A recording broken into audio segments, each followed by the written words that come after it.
all you fucking dick-sucking pieces of shit, if you want to keep interfering with where I live, then you be ready to find the answer about what's next. Stop fucking asking me to work for free. I'm not your fucking slave. Suck a dick. And then die, slowly and painfully. If the court system stays closed much longer, I'm literally going to have to take matters into my own hands and just show up there with my knife. Literally. Like, oh, I'm sorry, you're in my house. Who are you and why are you in my house? Give me my house back. I don't believe in taking any meds while I'm pregnant. The worst that I do is smoke a CBD or a hit of like a bull pack when I feel nauseated or morning sick or like I want to kill myself. But unless I'm actively being raped and robbed, I typically don't want to kill myself. So you can remember that. If you see me trying to kill myself, chances are I'm probably being raped again. So look into it, please. If they don't deserve to shower or see a nurse, kill them. Euthanize them. Period. I'm sick of it, bro. I'm not. Show them the CBD. Oh my gosh. Oh. If you do think that's being crazy, I welcome you to stand in the volunteer line to switch spots with me. We'll try raping and robbing you for a while or someone you love, and we'll see how you like it. Please send donations. The crazy I get is like violent thoughts.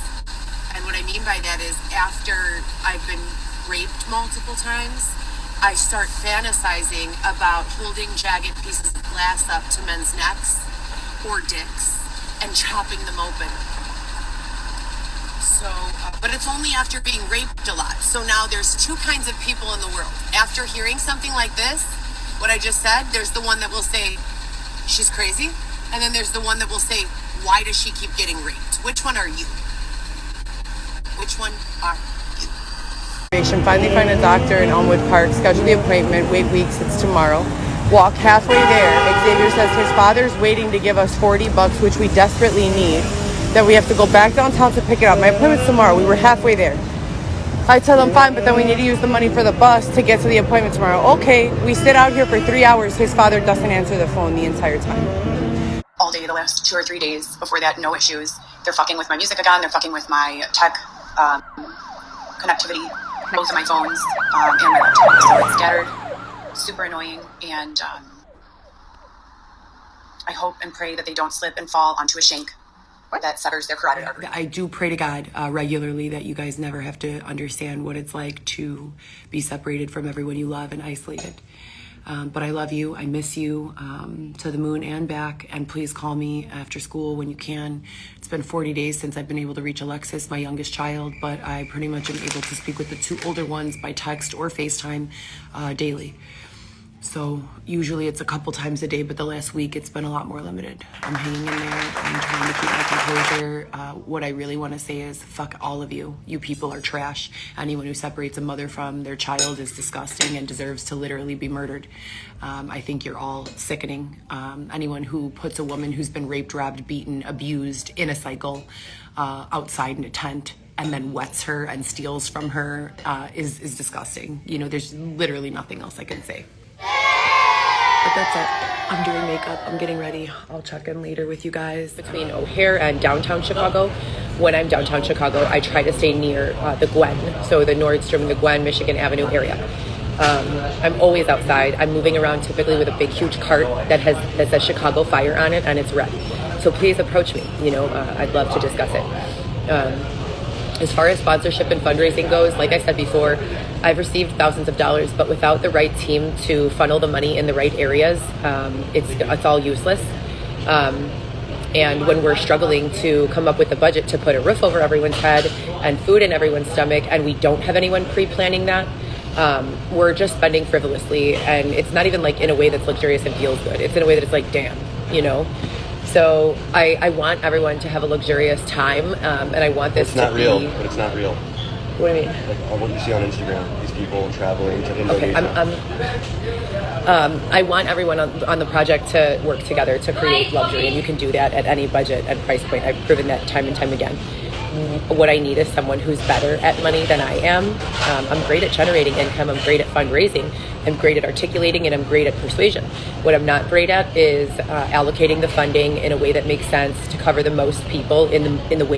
And you can do that at any budget and price point. I've proven that time and time again.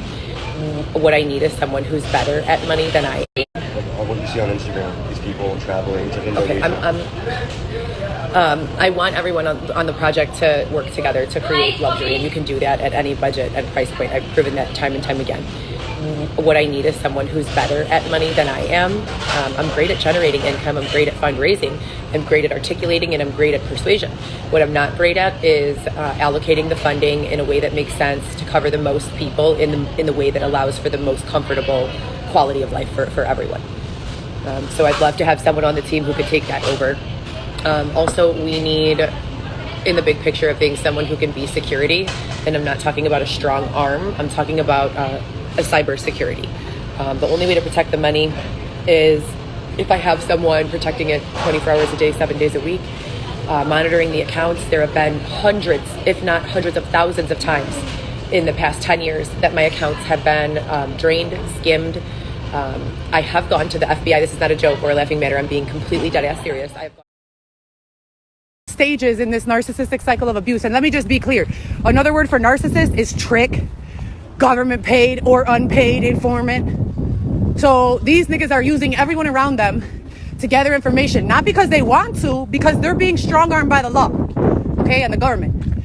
So they're being forced into finding out information about other motherfuckers, and they use other people as pawns to do so. Not to be malicious most times, but because they don't want to end up dead. So if they can displace the attention onto another motherfucker and blame them, they call it scapegoating. That's what they do. So that's lesson number one. If you've been watching since the beginning, you have seen this cycle take place. So on top of that, right, these motherfuckers are willing to throw their woman under the bus, their man under the bus, whoever the fuck. They don't give a fuck, okay? So when you start, I really am hungry. I got you something. But I told you I don't want that. The last time you got it from there, Xavier, There there were literal bugs in there the last time you got it from there. It's a steak bowl. There were bugs. I think it's because I left it out. There was nothing at Sweet Green. There was nothing at Lumonati's. I love lives. There was nothing. There was nothing Anyways, thank you, sponsors. You guys have been amazing. This week we have had none.